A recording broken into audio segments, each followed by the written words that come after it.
السلام عليكم ورحمة الله وبركاته. هنكمل وهنستكمل مشوار العملات المصرية القديمة، وهنتابع حلقاتنا عن الفترة الملكية اللي عاشتها مصر.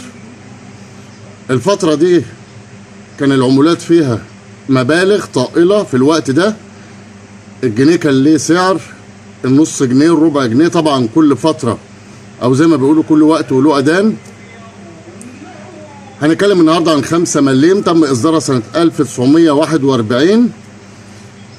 أصدرت في عهد الملك فؤاد الأول ملك مصر، بتحمل في أحد وجوهها صورته الملك فؤاد ملك مصر، والوجه المقابل 5 مليمات المملكة المصرية. العملة دي لو نضيفهم مفيش عليها أي خدوش، بتعمل من 100 ل 200 جنيه برضه. في عملات بيبقى لها أسعار خيالية زي عملات النسر الستينات والسبعينات والخمسينات، وفي عملات بيبقى متوفرة، يعني العملة دي متوفرة بكتير، فبتعمل من 100 ل 200 جنيه، كله على حسب حالته، ومكونة من الفضة.